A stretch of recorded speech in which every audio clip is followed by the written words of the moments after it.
Oi, pessoal. Vamos fazer agora uma discussão um tanto conceitual, tá? Que não é essencial, tá, para esse curso nesse nível, mas como foi levantado, como foi uma questão que foi levantada, né, numa das discussões que a gente teve, pelo Solano em particular. Então eu queria dar uma pincelada nela só para ver se fica mais claro para quem não entendeu o propósito, tá, pode pular esse vídeo sem problema, mas vamos ver se eu consigo esclarecer um pouquinho mais aquelas questões que foram levantadas, né, naquela discussão sobre liberdade gauge, liberdade calibre, né, e de feomorfismos, né, visão ativa, passiva de feomorfismos, como que se pode gerar soluções diferentes, né, aparentemente de uma dada solução. A gente pode gerar uma solução aparentemente diferente, a gente vai ver se de fato através de uma simetria que a teoria tem, tá? Então a gente vai. Então a ideia é falar um pouquinho sobre isso, né? Liberdade de gauge, que é a liberdade de calibre na relatividade geral, e falar um pouquinho de filomorfismos ativos e passivos. Então a ideia é a seguinte, então suponha que eu tenha lá um espaço-tempo, tá? Né, um conjunto de eventos e uma métrica já nele. E vamos supor que aqui tem uma certa distribuição de energia e momento nesse TAB e esse pontinho aqui P, esse evento P está representando um evento genérico, tá? Então isso aqui é uma visão meramente pictórica, né? Só, tá? Não é para levar a sério esse desenho aqui. O que eu quero que vocês tenham em mente é que vamos supor que isso aqui seja um espaço-tempo legítimo, ou seja, tem uma métrica definida em cada ponto, e além disso, vamos supor que as equações de Einstein são satisfeitas nesse espaço-tempo, certo? Muito bem. O que isso quer dizer? Quer dizer que se eu adotar um sistema de coordenadas, aí vamos adotar um sistema de coordenadas para poder fazer conta, né? A gente sabe que a gente sempre vai ter que adotar sistema de coordenadas para fazer conta. Então, se eu adotar um sistema de coordenadas, né, em cada ponto aqui, P vai ser descrito agora por uma coordenada, certo? Um x mid P. E todos os objetos tensoriais, em particular a métrica, vai ser descrita por suas componentes na base associada a esse sistema de coordenadas, inclusive as equações de Einstein, né? Então, o que eu vou ter agora? Agora eu não vou mais considerar que, né, daquele ponto de vista platônico, né, que em cada ponto do meu espaço-tempo eu tenho um objeto GAB definido, mas agora eu vou trabalhar de maneira concreta mesmo, né, no mundo real, né, onde cada evento, na verdade, é designado por uma ênupla de números reais, o x mid p, né, que eu estou colocando só x para não ficar muitos índices mis aqui repetido, mas isso aqui é uma quádrupla de números reais, e agora eu tenho componentes, então, enquanto isso aqui é um objeto, né, em cada ponto isso aqui é um tensor de posto 0,2, aqui para cada quádrupla de números reais eu tenho uma função real, certo?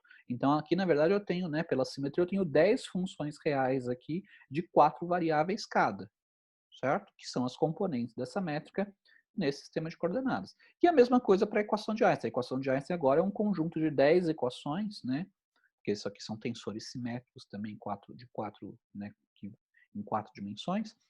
Então aqui eu tenho um conjunto de 10 equações de funções reais, certo? Como função de 4 parâmetros reais, tá? E a hipótese é, bom, as equações de Einstein estão sendo satisfeitas. Então eu tenho que essas 10 funções aqui, quando eu calculo quem é o tensor de Einstein associado a ela, e substituo aqui nessa equação, substituo nas componentes da métrica nessa expressão, que isso aqui está sendo, essa equação está sendo verificada nesse sistema de coordenadas, para essas funções reais, certo? Muito bem. Agora a ideia é a seguinte, né? Aquele argumento que o Solano trouxe na aula passada, apresentou na aula passada, chamado, segundo ele, de buraco de Einstein, né? Que é o seguinte: você faz um buraco aí nesse seu sistema de coordenadas, tá? Numa região qualquer. Eu fiz uma região aqui circular, né? Ou esférica, como queira, mas é uma região qualquer. Pega uma região qualquer aqui e simplesmente agora você vai apagar o sistema de coordenadas de lá, mantém fora, mas você vai apagar aquele sistema de coordenadas de lá, tá? E você vai substituir aquele sistema de coordenadas por um sistema de coordenadas que a colagem desse novo sistema de coordenadas com o antigo é feita de maneira suave, tá? Feita de maneira suave. Só que aqui no meio o sistema de coordenadas vai ser diferente. Então, algo assim, por exemplo. Ó, se eu fosse representar pictoricamente, seria algo assim. Essas seriam as novas linhas coordenadas, certo? Ao invés de ser assim. Então, por exemplo, antes, né, o ponto que tinha esse valor de coordenada aqui e esse valor de coordenada aqui estava dando o ponto P. Agora, essa mesma coordenada aqui está dando o quê? Está dando um evento que não é mais o P, certo? Porque esse valor de coordenada está sendo mantido constante ao longo dessa curva agora, que aqui mudou o sistema de coordenadas. Então, está dando aqui. E esse valor de coordenada agora está dando aqui, certo? Vamos chamar esse sistema de coordenadas aqui dentro de x', tá? Só para fixar as ideias por enquanto, tá? Vamos chamar de x'. E, portanto, agora o x' de P aqui, para o mesmo ponto P do espaço-tempo, para o mesmo ponto P do espaço-tempo, o valor de x' é diferente do que x de P. Então, x de P tinha um certo valor, agora o x' de P, repara que é diferente, né? Porque onde está o x, o valor x, né? Vamos supor que esse x de P era a ênupla 000, por exemplo. Né? Antes, então, o 000 estava aqui. Agora, onde vai estar o 000? Bom, o 000 agora vai estar aqui, certo? E, portanto, o P, o X associado, o X' associado ao P não é mais 000. Então, aqui, enquanto aqui, por exemplo, poderia ser a ênupla 000, aqui, para o mesmo ponto do espaço-tempo, já não mais seria 000. Seria, sei lá, 1 menos meio, meio, 00, por exemplo. Tá? Só para dar um exemplo. Não só mudou as coordenadas, mas como mudei um sistema de coordenadas, também muda a base coordenada. Né? Aqui, por exemplo, os vetores da base estavam assim, ó, eram esse vetor e um vetor para cá. Aqui, nesse ponto, agora o vetor está para cá e o outro vetor está para cá, possivelmente aqui o vetor está para cá e um para cá, então mudou a base coordenada. E se mudou a base coordenada, vai mudar também quem são as funções que descrevem as componentes da métrica nesse novo sistema de coordenadas, certo? Como que essa métrica se relaciona com essa? Por uma mudança de coordenadas. A gente sabe, é como que um tensor, afinal de contas, o tensor é o mesmo, o tensor métrico é o mesmo. Eu só estou mudando o sistema de coordenadas que eu estou usando, cobrindo esse espaço-tempo. E, portanto, o mesmo tensor, no mesmo ponto aqui, no mesmo evento, P e P, como que ele se escreve em termos de funções reais, como que são as componentes, vai ser relacionado pela transformação tensorial usual, certo? Que também, né, vai ter que satisfazer. Então, nessa região aqui, ó, as equações de Einstein também são satisfeitas, tá certo? Porque, afinal de contas, como isso aqui é uma equação tensorial, se ela é válida num sistema de coordenadas, ela é válida em qualquer sistema de coordenadas. Então, essas novas componentes aqui, embora como funções, essas 10 funções dessas novas variáveis sejam funções distintas do que essas 10 dessas antigas variáveis, são funções, a forma funcional é diferente, apesar disso, satisfaz também as equações de Einstein, que vão ter outra forma também. Por quê? Porque agora as componentes do tensor de Einstein nesse novo sistema de coordenadas é diferente. Tá? Muito bem. Olha o que eu vou fazer agora. Tá? Então, por enquanto aqui, ó, eu não fiz nada além do que cobrir com o sistema de coordenadas e fazer uma mudança de coordenadas. Portanto, até aqui o espaço-tempo é o mesmo. Eu só cobri com diferentes sistemas de coordenadas. Só que agora eu vou fazer uma coisa que não vai mais ser o mesmo espaço-tempo. Agora eu vou fazer uma mudança de espaço-tempo. O que eu vou fazer? Eu vou pegar as quantidades que estão definidas nesse sistema de coordenadas e nessas, né, as componentes definidas para a métrica nesse sistema de coordenadas, num certo valor de coordenada, eu vou induzir essa mesma quantidade nos pontos que tinha aquele mesmo valor de coordenadas, mas nas coordenadas antigas. Ou seja, a, nesse ponto aqui, ó, nesse ponto aqui, tá? Que eu não estou dando nome, mas nesse ponto que é nessa intersecção dessas duas curvas coordenadas aqui, eu vou ter a minha, não vai mais ser o evento P, mas vai ser um outro evento, vai ser um evento genérico lá, e que vai ter certas coordenadas, por exemplo, 000. Quais são as componentes da métrica nessas coordenadas, quais são as componentes da métrica nessas coordenadas nesse ponto? Bom, vão ter certos valores. Aí você vai fazer o seguinte, não, então eu vou pegar agora e vou definir um outro espaço-tempo no qual essas são as componentes da métrica nesse ponto que tem a mesma valor de coordenada, por exemplo, 000, que aqui, nesse tema de coordenadas está aqui, agora eu vou atribuir para esse daqui, que era o 000, que é o ponto P. E aí, o valor que essas componentes tinham aqui nesse sistema de coordenadas, agora eu vou dar para esse sistema de coordenadas aqui. Então, eu vou continuar, eu vou desenhar, no fundo, o que eu estou fazendo é o seguinte, eu estou fazendo um mapeamento que desfaz essa mudança de coordenadas, mas agora mapeando quantidades físicas, tá? Em pontos diferentes. Então, o que eu estou fazendo, ó, é isso daqui. Eu estou definindo é como se eu estivesse endireitando. Pensa assim, né? Visualmente é como se eu estivesse agora endireitando esse sistema de coordenadas aqui para ele ficar igualzinho a esse, tá? Estou endireitando ele, certo? Estou, na verdade, desfazendo ele, mas agora carregando consigo todas as quantidades físicas que foram definidas nesses pontos, tá? Então, em particular, por exemplo, as quantidades que nesse espaço-tempo estavam definidas aqui em P, né, que tem, ó, se você for ver em termos de coordenadas, tem coordenadas que estão mais ou menos por aqui e por aqui, agora elas vieram parar nesse ponto Q aqui, ó, que é o que, né, se eu for deformar de volta essa mudança de coordenadas, mas agora carregando consigo todas as quantidades físicas que estão num ponto e mapeando nas quantidades físicas do outro ponto, as quantidades físicas que estavam definidas nesse ponto P aqui, que eram as mesmas que estavam desde o começo em P, agora elas vão estar se referindo a quantidades físicas definidas em Q, ó, que está um pouco movido aqui, certo? Então, no fundo, o que eu fiz? Eu defini uma função dos pontos do meu espaço-tempo, nos pontos do meu espaço-tempo, em particular dessa região, nessa mesma região, tá certo? Que é suave, tem inverso suave, tudo, ou seja, é um difeomorfismo, tá? É um difeomorfismo, porque se isso daqui é uma mudança de coordenadas legítima, tem que satisfazer a propriedade de que, para você reverter isso aqui, tem que ter uma inversa, tem que ter tanto a direta quanto a inversa suave, tá? Então, é um difeomorfismo, e de tal maneira que, por exemplo, as coordenadas do novo ponto, as coordenadas de onde que foi parar o ponto P, né? O ponto P, na verdade, continua no mesmo lugar, mas as coordenadas do ponto, do evento no qual o ponto P foi mapeado, feed P, tem os mesmos valores de coordenadas que tinha o ponto P nas coordenadas x', certo? Então, ó, quaisquer que fossem essas coordenadas aqui do ponto P, x', agora vai ser o valor da nova coordenada, que na verdade é a coordenada antiga, tá certo? Desse ponto Q aqui, tá certo? Bom, e aí então eu vou definir agora, né, o que eu estou fazendo? Agora, nesse ponto Q, eu vou definir uma métrica pelas suas componentes, eu vou definir a métrica pelas suas componentes, como sendo as componentes da métrica nesse ponto, nesse sistema de coordenadas, que na verdade é o sistema de coordenadas antigo, tá? Nesse sistema de coordenadas, vai ter a mesma cara, a mesma forma funcional, que a métrica G', né? Que a métrica antiga, mas num ponto diferente, naquele ponto P que veio parar em Q, tá? Que foi mapeado em Q.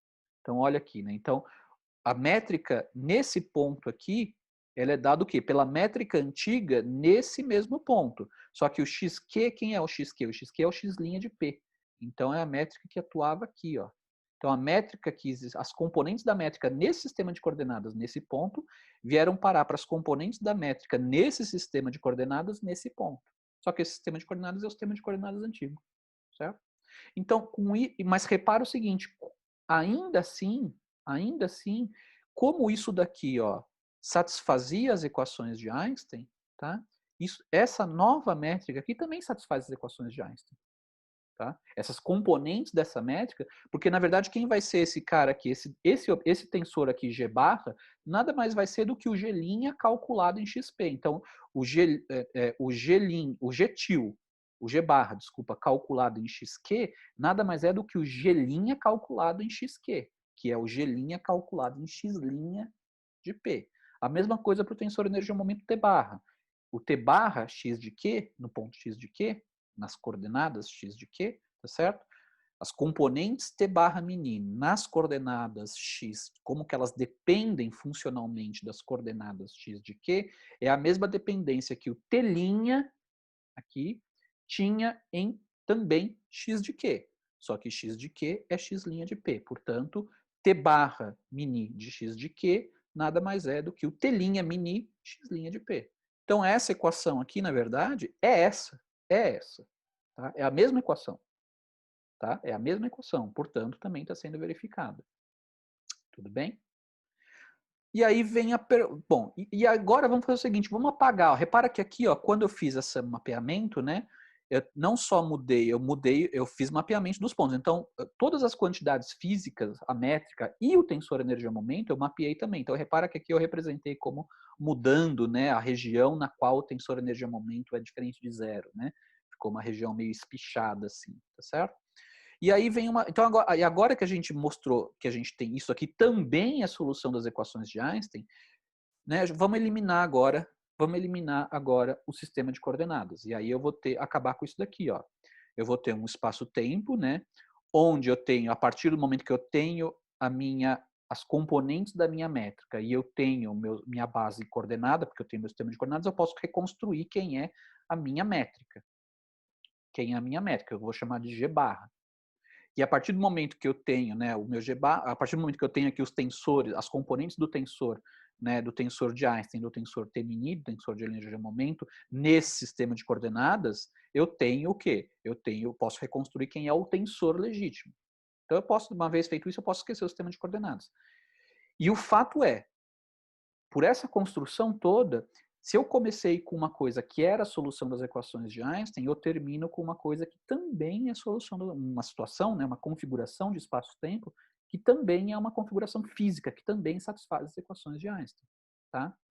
Aí a pergunta é, qual é a relação entre esses dois espaços-tempos? Tá? Bom, pergunta, eles são o mesmo? Eles são iguais no sentido matemático? Eles são iguais?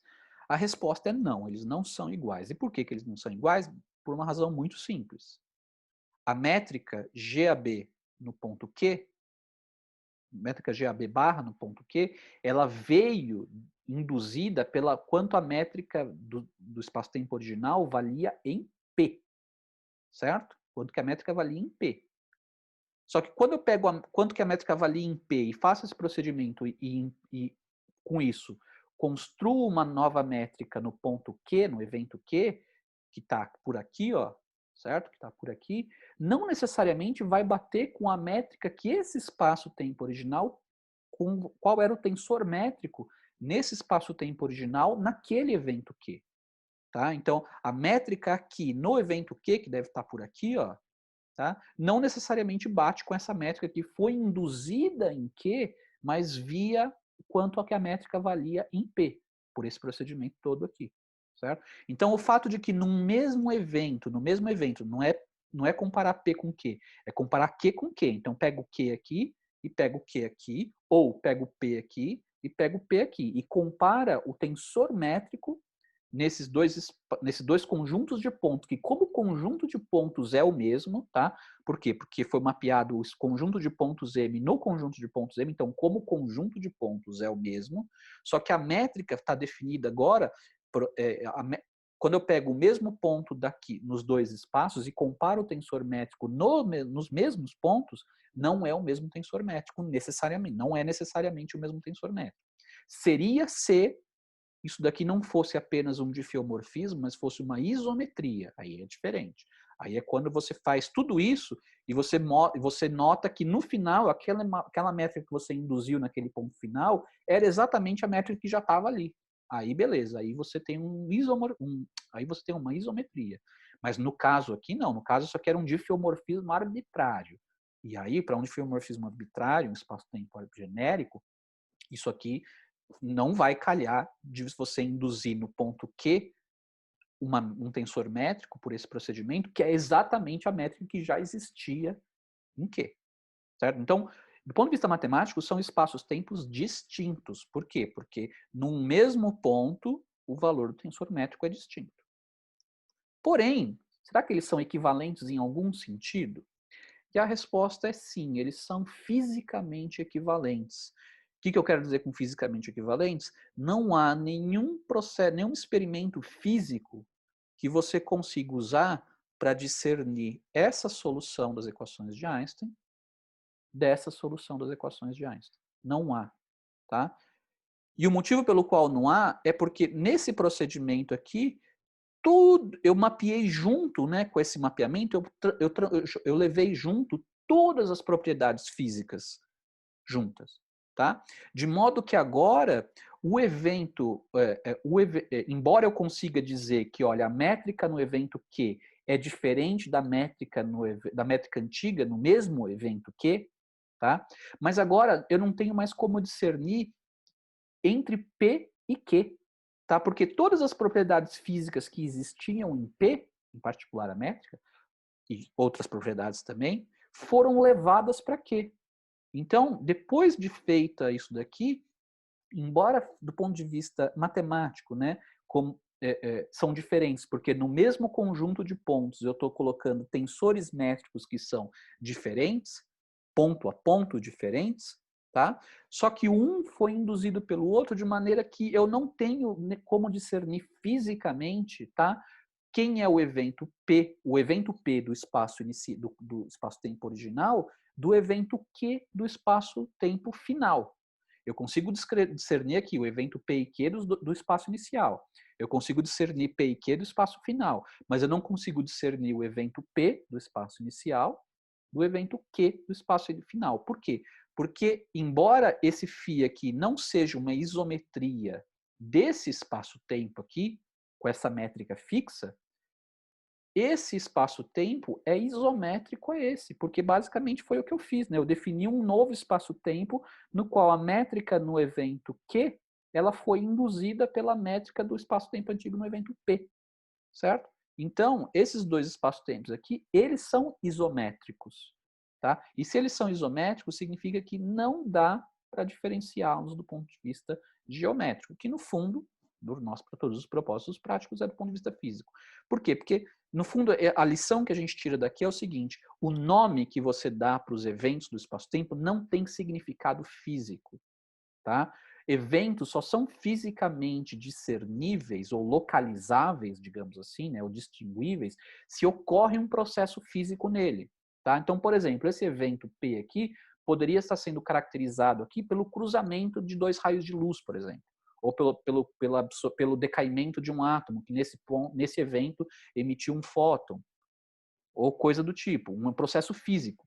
Mas na hora que você faz na hora que você faz esse difiomorfismo aqui, você tá para que você garanta, para você garantir que você vai continuar tendo uma solução. Por que você está falando? Ah, não. Por que você mapeia só a métrica e não mapeia as outras quantidades físicas?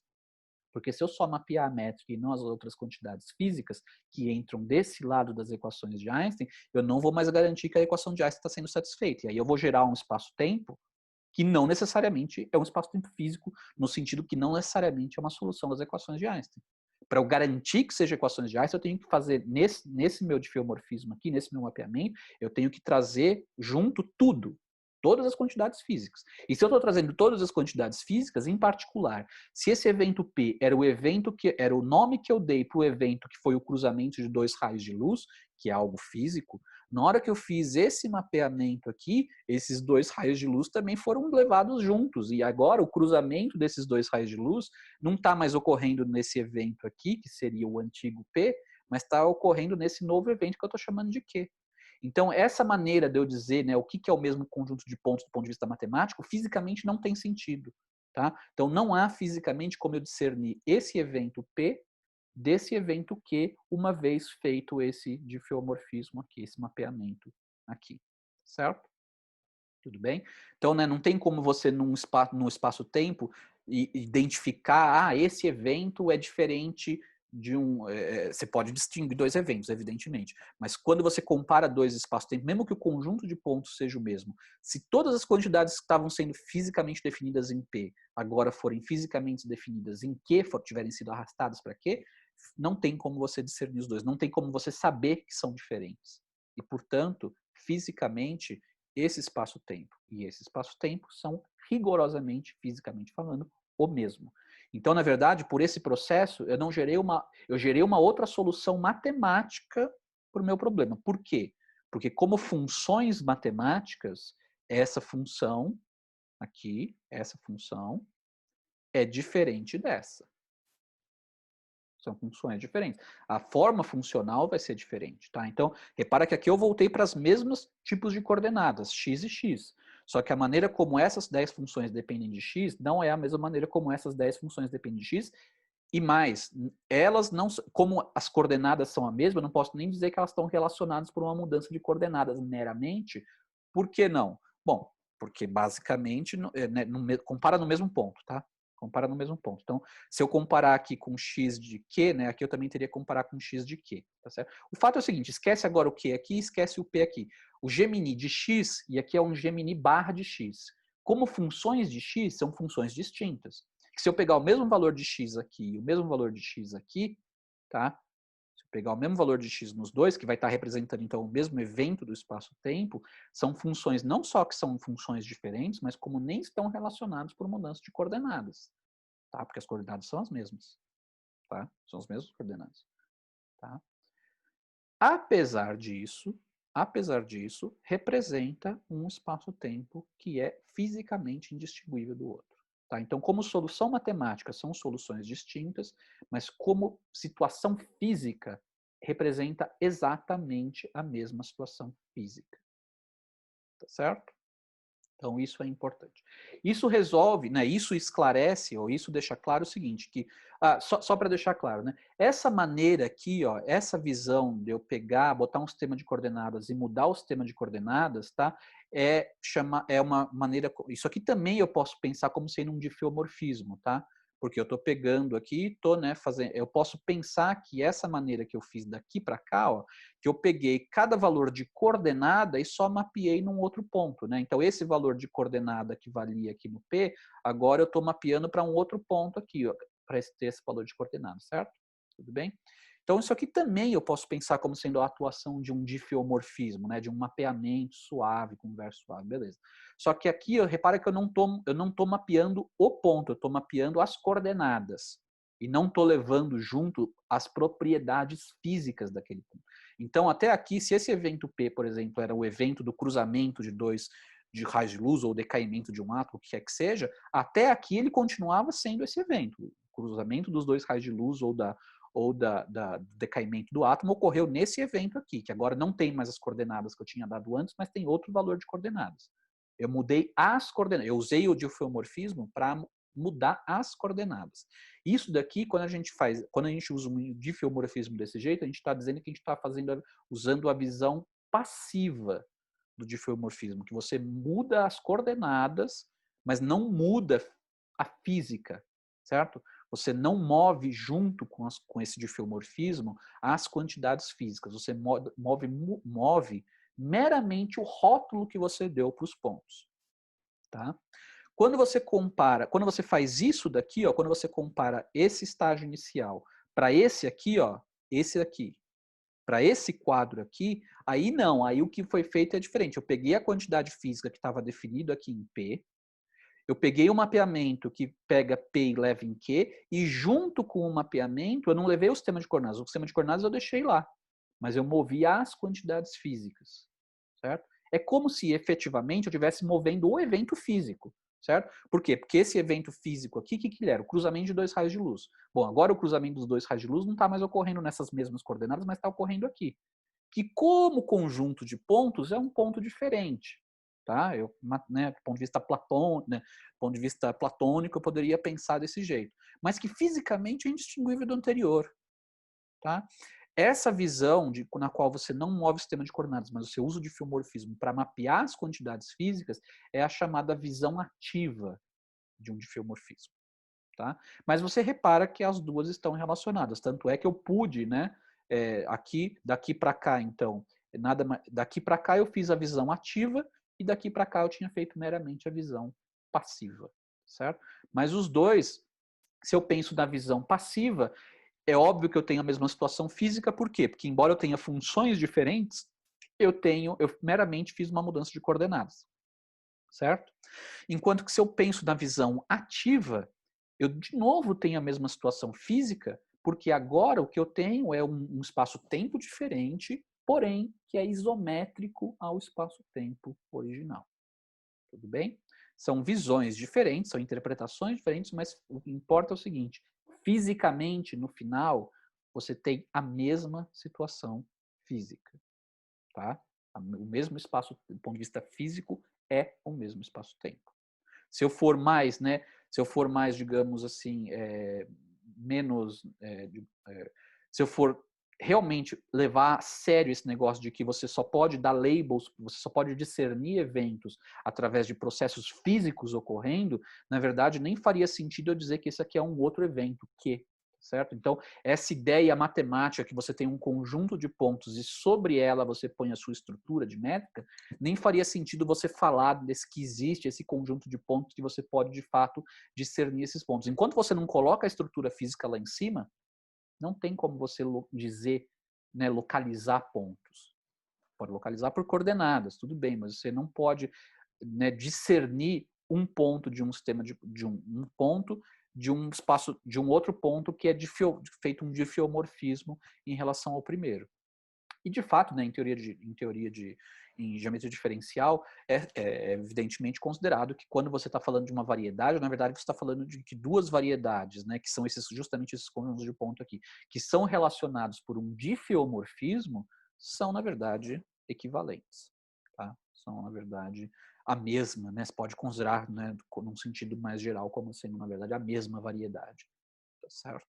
Então nesse sentido aqui, por isso que aqui eu escrevi até como sendo a mesma variedade. Tá certo? Muito bem. Ainda sobra uma questão, no entanto, que aí esse sim tem a ver com... Então, por enquanto, aqui eu estava mais me referindo a essas diferentes maneiras de você interpretar, né, a atuação de difiomorfismos no espaço-tempo, a maneira ativa e a maneira passiva, que tem a ver com essa liberdade de gauge, tá? Então, por quê? Porque eu tenho que a mesma solução física, ela até pode ser descrita por diferentes objetos tensoriais, né? O tensor G barra e o tensor G. São diferentes objetos tensoriais, quando eu penso como eles dependem no conjunto de como que eles variam naquele conjunto de pontos, certo? São diferentes objetos tensoriais, mas que um está relacionado por uma isometria com o outro e, portanto, então representa o mesmo espaço físico, e isso então é o que a gente chama de liberdade de calibre em relatividade geral. Mas isso, na verdade, não resolve a questão, né? Não se refere à questão que o Solano fez, né, sobre aquela construção do buraco de Einstein, que é a seguinte: se é possível eu ter, né, essa liberdade de, olha, tanto essas funções quanto essas funções são soluções da, para a mesma situação física. Então, isso significa que só essas equações aqui, né, não estão determinando completamente a cara dessas 10 funções, certo? Razoável, porque afinal de contas, a mesma situação física eu poderia ter descrito por essas 10 soluções ou poderia ter descrito por essas 10 soluções, certo? E repara que é no mesmo sistema de coordenadas, certo? No mesmo sistema de coordenadas, tá? Assim, que supostamente é o mesmo sistema de coordenadas, né? É o mesmo sistema de coordenadas, certo? Aqui o ponto P está mapeado no 0, 0, aqui o ponto P também está mapeado pelo 0, 0, certo? Então, são métricas diferentes, objetos métricos diferentes, tá? Que representam a mesma situação física e que foram, em princípio, deveriam ter sido determinadas pelas equações de Einstein. Tudo bem? Isso mostra o seguinte: as equações de Einstein sozinhas, embora elas sejam suficientes para determinar um problema bem posto do ponto de vista físico, tá? Ou seja, elas determinam a situação física de fato na qual você está interessado, elas não conseguem determinar essas 10 funções que representam as componentes da métrica. Há uma subdeterminação nas equações de Einstein para as comunidades. E uma maneira de você ver isso é pela contagem do número de equações independentes que a gente tem. Em princípio, a gente tem 10 componentes do tensor métrico, certo? A gente tem 10 tensores componentes. Que aí vocês podem pensar, ah, beleza, eu tenho 10 componentes do tensor métrico e aqui eu tenho as equações de Einstein são 10 também, certo? Eu tenho 10 equações de Einstein também. Então, beleza, tá tudo certo. Vamos pensar o seguinte, vamos pensar nas equações de Einstein no vácuo, tá? Pega T min igual a zero, porque se o T min não é zero, a gente vai discutir a seguir, eu tenho mais variáveis para determinar, que são as grandezas relacionadas à matéria, densidade de matéria, pressão, qual é a quadrivelocidade de cada elemento do fluido, etc. Então, vamos eliminar isso, vamos pegar o caso mais simples, onde eu só tenho gravidade, eu tenho só o espaço-tempo, tenho o vácuo, tá? A solução de vácuo do espaço-tempo, ok? Bom, então eu teria Gzão mini igual a zero, essa seria a equação. Aí vocês vão falar, são 10 equações, beleza, porque eu preciso determinar 10 componentes da métrica. Só que, na verdade, lembra que o tensor de Einstein satisfaz uma identidade, né, que vem da identidade de Bianchi do tensor de Riemann. O tensor de Einstein satisfaz uma identidade que é o quadridivergente dele é igual a zero. E isso me dá 4 equações, certo? Que são 4 vínculos, então. Então, dessas 10 componentes aqui do tensor de Einstein, na verdade, as 10 não são totalmente independentes, porque há 4 vínculos, que são 4 equações advindas das identidades de Bianchi. E, portanto, na verdade, as 10 equações de Einstein de vácuo, pelo menos, considera G mini igual a zero, tá? O Gzão mini igual a zero. As 10 equações de Einstein de vácuo, na verdade, só 6 delas são independentes, não as 10. Só que eu tenho 10 componentes a serem determinados aqui. E aí? Então, é subdeterminado, se você considerar o número de variáveis, de funções que você tem que determinar, e o número de equações independentes que você tem. E aí você poderia pensar, puxa vida, então isso não fixa fisicamente o problema. Bom, isso só mostra, na verdade, o seguinte, que, isso só mostra que eu consigo determinar 6 dessas funções, né? Em princípio, eu consigo determinar 6 dessas funções, tá? Faltariam 4, certo? Mas essas 4 quantidades são justamente a liberdade de gauge que a gente tem, que não representa física, tá? Então, por quê? Porque basicamente, o que eu preciso, qual é a liberdade que eu tenho de fazer uma mudança? Isso é mais fácil de se argumentar. Bom, os dois, dá para fazer das duas maneiras, mas dá para argumentar isso de maneira mais direta quando você pensa que liberdade é essa que você tem de mudar o sistema de coordenadas e não está mudando a física. Bom, para mudar um sistema de coordenadas, basta eu definir novas coordenadas x' mi das coordenadas como função das coordenadas antigas x, mi, certo? Então eu tenho que definir 4 funções, que são as novas 4 coordenadas, como função das 4 coordenadas antigas.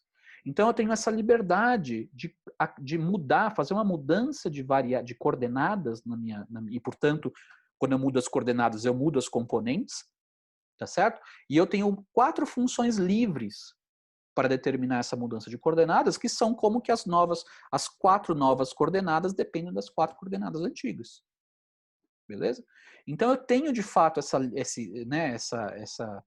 essas 4, digamos assim, indeterminações, né? Essas 4 funções arbitrárias que eu posso usar para mudar as componentes da métrica sem alterar a física.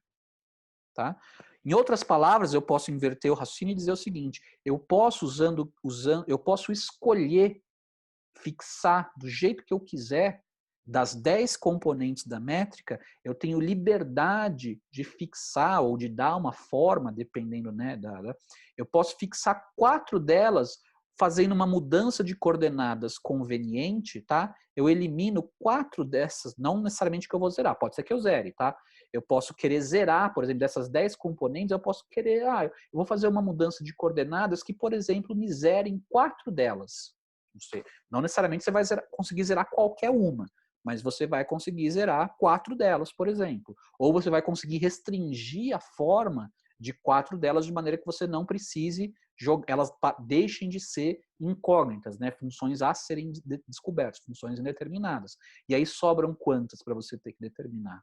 Sobram 6, tá certo? E aí sim, aí o sistema ficaria determinado. Então isso mostra o seguinte, que do ponto de vista físico, as equações de Einstein são sim suficientes para te fixar qual é a física do seu problema. Mas do ponto de vista matemático, você realmente resolver as equações diferenciais para chegar numa função, o sistema das equações de Einstein de vácuo são subdeterminados. Eu preciso de equações adicionais. Tá? E essas equações adicionais, bom, essas informações adicionais podem vir de diferentes maneiras. Eu posso fazer uso de uma simetria, por exemplo, para impor que as componentes espaço-temporais da métrica se anulam, por exemplo. Então, já os G0J já são identicamente zero por alguma simetria que meu espaço-tempo tem, que eu quis fazer uso, né? E aí das 10 eu já eliminei 3.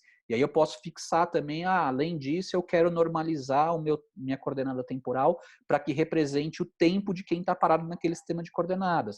O que já vai te fixar que a sua componente 00, né, da sua métrica já é -1, certo? E aí só sobrou o quê? Só sobrou os G e J's, que são as componentes espaciais da métrica, que são 6, para você determinar, certo? Então, para você matematicamente tornar o problema bem posto, você de fato precisa, você não pode tratar essas 10 funções tentando resolver para as 10 funções usando só as equações de Einstein. Você precisa impor condições adicionais, seja via simetria, seja em posição mesmo, que você mostra que você pode fazer uma mudança de coordenadas e zerar tais componentes, mas o fato é, as equações de Einstein no vácuo só vão te conseguir determinar 6 funções, certo?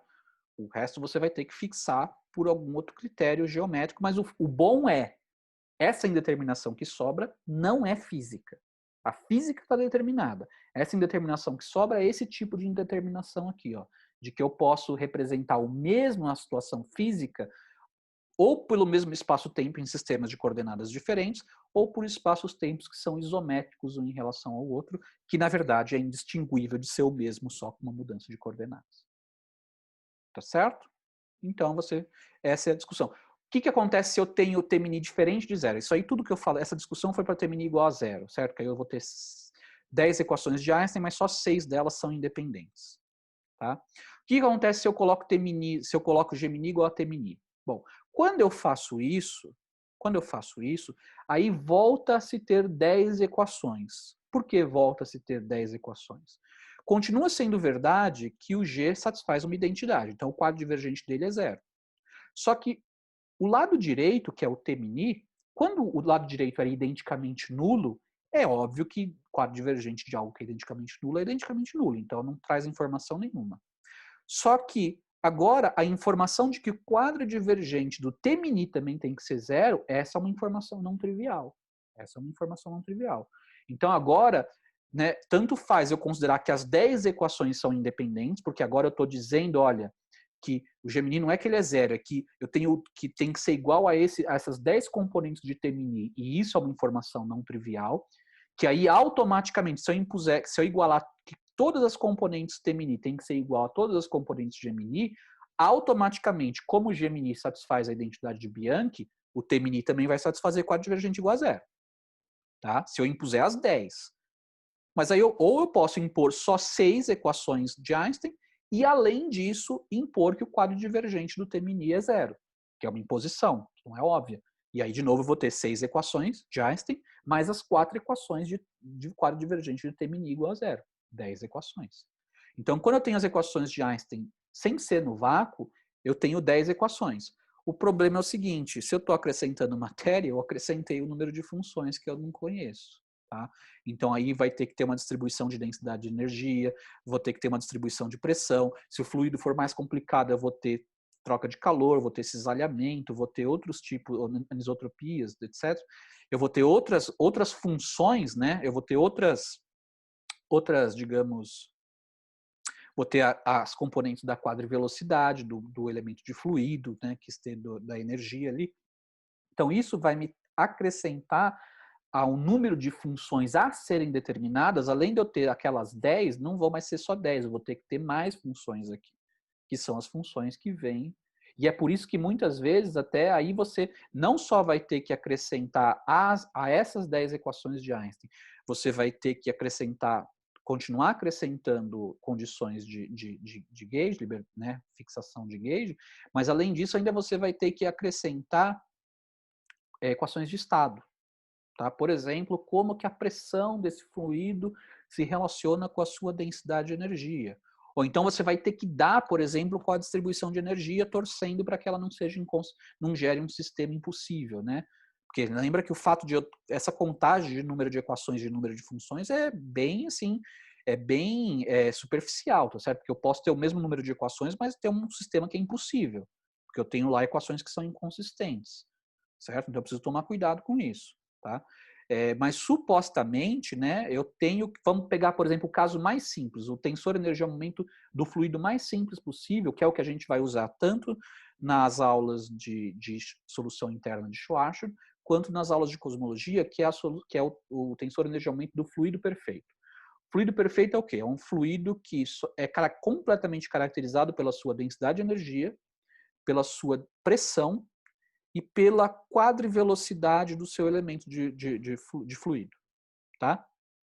Tudo bem? Então quando eu acrescento aqui, desse lado direito, um tensor energia-momento que descreve um fluido perfeito, quantas quantidades adicionais, quantas funções adicionais eu estou acrescentando? Eu estou acrescentando uma pressão, que é uma função escalar, estou acrescentando uma densidade de energia, que é uma função escalar, e eu estou acrescentando as componentes da sua quadrivelocidade, que você poderia pensar que são 4, mas na verdade elas não são totalmente independentes, né? Porque lembra que a quadrivelocidade ela é normalizada. Então eu tenho 4 componentes, mas já satisfazendo uma condição de normalização. Então eu tenho 3. Então só o tensor energia-momento de um fluido perfeito já te acrescenta ao número de funções determinadas 5 funções. 5 funções. Você até pode falar, não, mas eu quero fixar que a minha quadrivelocidade é 1,000, porque eu quero que ele esteja parado em sistema de coordenadas. Você pode fixar. Aí é uma equação adicional que você tá acrescentando. É uma equação adicional que você está dando, ou então é uma função a menos, né, que você tem que determinar, mas você tem que torcer para que no final isso não seja um sistema inconsistente, certo? Não basta você fazer a contagem e falar, tá dando o número certinho, então beleza, eu vou ter uma solução. Pode ser que algumas dessas equações não sejam compatíveis. E isso acontece muitas vezes. E isso torna muito difícil resolver. Isso é uma das coisas que torna difícil você achar soluções das equações de Einstein. Porque diferentemente do eletromagnetismo, no qual você pode dar a corrente que você quiser à mão e perguntar qual é o campo gerado por aquela corrente e supor que, olha, não vou deixar que essa minha corrente seja afetada pelo campo que ela está gerando, eu vou fazer o diabo para compensar esse efeito e manter aquela corrente do jeitinho que eu queria que ela fosse, né? Então, ou seja, eu posso dar quem é a corrente antes de saber qual é a solução do campo eletromagnético que ela gera. No caso do tensor energia-momento, isso não é verdade. Porque eu só consigo interpretar o que aquele tensor energia-momento, aquelas componentes, lembra, né? Atribuir significado físico a componentes é perigoso, certo? Em geral, é incorreto. Em geral, não dá para se fazer. Então, você só vai saber, na verdade, qual a interpretação daquelas componentes, daquelas funções que estão representando as componentes do seu tensor energia-momento, a posteriori, depois que você já souber qual é a solução da métrica. Então, você começa com uma forma do tensor energia-momento, que o que está realmente acontecendo com aquele tensor energia-momento, qual é de fato aquela distribuição de energia, é só depois que você resolver as equações de Einstein que você vai realmente conseguir interpretar. Certo? Então, por exemplo, eu quero resolver para um objeto que tem uma pressão uniforme. Bom, você até pode impor isso, que a sua pressão lá do fluido perfeito é independente de posição. Você até pode impor. Só que a questão é, você pode chegar a uma solução que você pode ou chegar que essa hipótese é inconsistente, ou você pode chegar que, olha, me desculpe, mas a única solução possível para isso é o vácuo. Ou seja, a solução onde não tem fluido nenhum.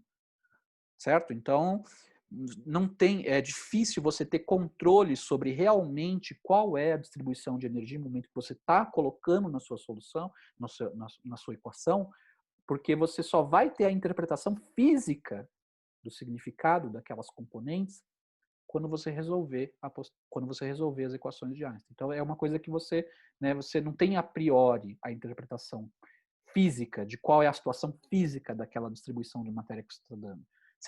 Você pode dar a forma funcional dela, mas a interpretação mesmo você só vai ter a posteriori depois de resolver. Fisicamente significa o seguinte: você não consegue dissociar, né? Você não consegue dar uma distribuição de energia, momento, de maneira totalmente independente a qual é o espaço-tempo que ele gera. Tá? Você pode fazer isso para a corrente elétrica, para a carga elétrica. Você pode dar a linha que você quase quiser, não violando, evidentemente, princípios de relatividade, etc., mas isso não tem nada a ver, né, com o campo que ela gera. Mas o fato é, você não precisa, você pode sim dar uma corrente e se perguntar qual é o campo que aquela corrente gerou, sendo que a corrente não estava, tá totalmente alheia a qual campo que ela gerou. Ah, mas precisou de energia, então vai ter um back reaction nela. Tudo bem, mas você pode compensar esse back reaction com alguma outra sistema que aplica força na carga, mantendo ela exatamente naquela carga, naquela trajetória. Certo? Você, em princípio, nada impede. É tecnicamente complicado, verdade, tudo isso, mas não é, por princípio, isso não é impossível. Matematicamente, isso se reflete no fato de que eu posso dar a corrente como uma fonte que eu conheço e resolver a equação do campo eletromagnético com uma fonte dada, conhecida, que eu conheço todos os aspectos dela, não tem nada indeterminado nela.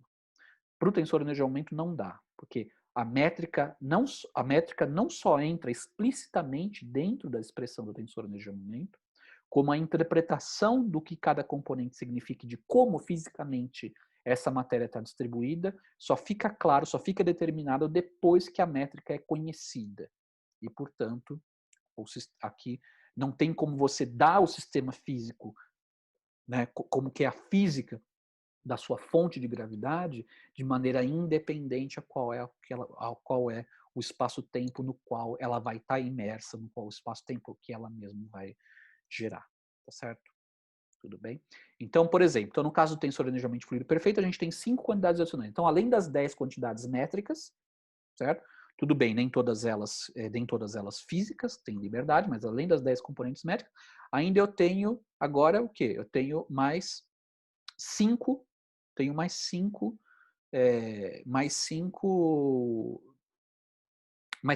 variáveis que estão lá, que vieram, né, da propriedade da matéria. Tá certo? Então, aqui são funções que aparecem aqui dentro do tensor de geometria. Então, em princípio, eu teria 10 equações para 15 incógnitas. Mas aí, beleza, a gente lembra que, não, pera lá, mas não são as 10 métricas que realmente são físicas. Eu posso usar fixação de gauge, eu posso usar mudança de coordenadas para dar a cara, né, para fixar a cara de 4 dessas componentes da métrica, de maneira que eu sobre só 6 que são realmente precisem ser determinadas. Beleza, então eu tenho 6 componentes da métrica, só que eu tenho o quê? Eu tenho mais 5 quantidades que vieram do tensor energia-momento. E, portanto, eu vou ter 11 funções a serem determinadas. Lembra que agora as 10 equações de Einstein são independentes. Então, agora eu tenho 11 incógnitas, 11 funções a serem determinadas, e eu tenho 10 equações. Está faltando uma, certo? E essa uma a gente vai ver quando a gente for resolver solução interna de Schwarzschild e modelos cosmológicos. Essa uma equação que está faltando é a chamada equação de estado, ou seja, como que a pressão depende da densidade de energia. Ou eu posso, no caso, por exemplo, de estrelas, eu posso fixar, eu quero uma estrela que tenha densidade de energia uniforme. Então, eu quero uma densidade de energia que é uma constante. Aí eu estou dando uma informação adicional também, certo? O fato é, se eu tenho um fluido perfeito e eu quero resolver as equações de Einstein para fluido perfeito, eu preciso uma equação adicional, seja uma equação de estado que relaciona P e Rho, ou alguma coisa. Eu tenho que dar uma informação adicional, tá? Porque eu vou ter 10 equações independentes de Einstein, sem ser no vácuo, para 11 funções a serem determinadas, que são físicas. Certo? Então, essa passa a ser a contagem. Tá? Então, é isso que se precisa, e é isso então que dá essa indeterminação. Né? Então, se eu realmente não der nenhuma equação adicional para determinar quem são essas 10 funções, eu realmente não fixo, né, qual é a forma funcional da solução numa dada região. Eu preciso de eu preciso de condições adicionais, que normalmente é o que a gente chama de equações de fixação de gauge. Né? Ou seja, você impõe condições adicionais que a sua métrica tem que satisfazer, por exemplo. Como eu disse, por exemplo, você escolhe já um sistema de coordenadas que algumas das suas componentes zeram, ou algumas de suas componentes ficam normalizadas, e assim por diante. Certo? É evidente que você tem que tomar cuidado com essa imposição, porque você tem que mostrar que essa condição que você está impondo, ela não é inconsistente com as próprias equações de Einstein. Tudo bem? Então tá, pessoal. Então eu espero que tenha ficado claro essa questão. tá? É uma questão meramente, assim, quando eu digo meramente, não estou tirando a importância, é importante. Mas é uma questão conceitual, tá? Que para a gente, do ponto de vista pragmático, vocês aqui no curso, num primeiro curso de relatividade geral, não se preocupem muito com isso. Mas só para vocês verem que as coisas se encaixam, tá certo? Então, obrigado pela atenção, pessoal, e até a próxima.